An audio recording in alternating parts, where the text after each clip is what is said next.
Olá, mediadores do PEI. Hoje eu falo aqui de forma direcionada a os mediadores de matemática. Eu vim dar uma orientação, uma revisada, uma atençãozinha para as fichas de planejamento.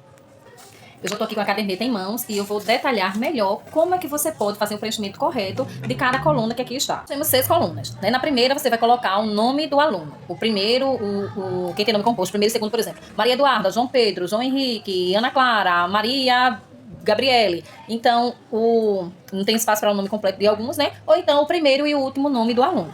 No segundo, você vai aí registrar com X se o aluno reproduz as vivências dos jogos e desafios matemáticos propostos. O que vem a ser isso? Como é que você vai saber se o aluno reproduz essas vivências? Ele imita, por exemplo, no jogo de cartas, né? No jogo de cartas, necessariamente se jogam de 2 pessoas para cima. Não tem jogo de cartas para você jogar sozinho. Pelo menos eu ainda não me deparei aqui na escola com jogo de cartas para se jogar só. E aí, quando esse aluno ele está diante de uma situação dessa, então, automaticamente, mesmo sem ele nunca ter visto o jogo, ele sabe que aquele jogo ali, ele já vai logo chamando alguém para jogar, para brincar com ele. Ele pega a experiência de outras vivências e reproduz nessa. Um outro exemplo aqui que eu estava pensando, se o aluno pega umas peças com números e com alguns sinais, um sinal de soma e de subtração, que é o que vocês vão avaliar já na próxima coluna.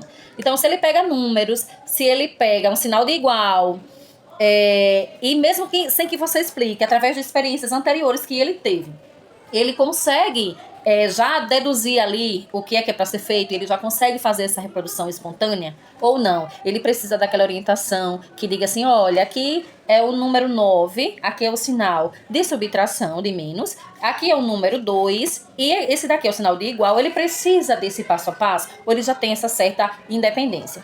A terceira coluna, que no caso é a segunda, né, em termos de avaliação, diz assim, ele resolve problemas de adição e subtração com e sem apoio de imagens. Então, se o aluno ainda está naquele nível de precisar ver 8 laranjas desenhadas, 8 imagens de laranjas, 8 laranjas cortadas, ele precisa ainda desse suporte visual, mais 3 peras, mais 3 bananas. Então, ele precisa disso ainda para fazer uma soma ou uma subtração. Você marca que sim, né? Se ele já resolve problemas com figuras, com imagens. E se ele resolve já mentalmente 15 mais 7, por exemplo. Ele resolve já mentalmente, então você marca também. Já o terceiro ponto que a gente vai avaliar é se o aluno identifica as figuras geométricas. Figuras geométricas, formas geométricas e sólidos geométricos são diferentes, né?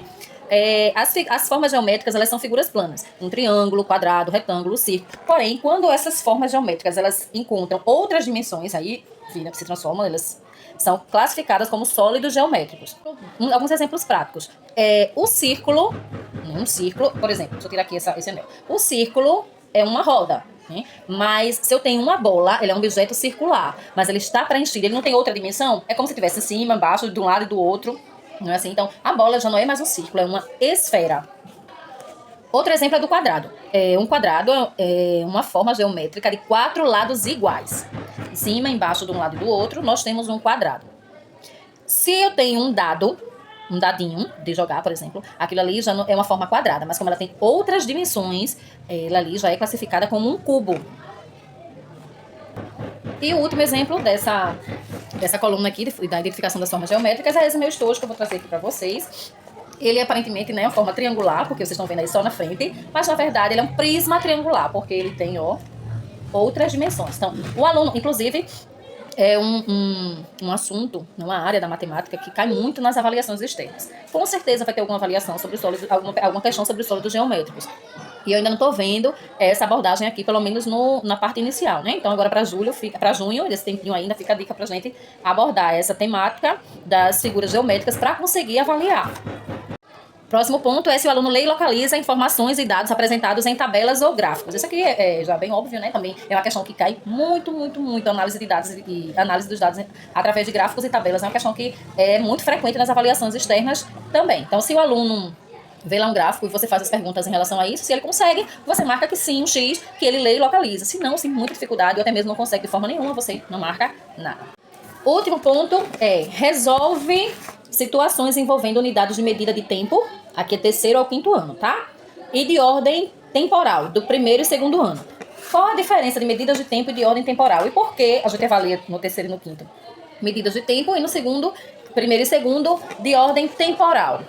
Primeiro, eu vou explicar para vocês qual a diferença entre ordem temporal e medidas de tempo. A ordem temporal, minha gente, ela é mais relacionada, assim como eu posso dizer, a ordem como vão acontecendo as coisas. Se o aluno tem noção do que vem antes, do que vem depois, do ontem, do hoje, do amanhã, passado, presente, futuro. Então, essa noção de tempo é o que a gente vai avaliar no primeiro e no segundo ano. Já no terceiro, quarto e quinto, nós vamos avaliar, aí a gente imagina que ele já tem essa habilidade consolidada sobre a ordem temporal e a gente aí vai realmente analisar, avaliar se ele tem esse domínio de medidas de tempo. Aí já vem a hora, o dia, semana, mês, semestre, ano, quinzena, décadas, séculos, milênios. Então, essa precisão é a medida de tempo. E a ordem atemporal é sobre a ordem de como as coisas estão acontecendo. O que é dia, o que é noite, manhã, tarde e noite. É ordem temporal. Gente, eu espero muito que esse vídeo consiga ajudar vocês de alguma forma. Muito obrigada pela atenção.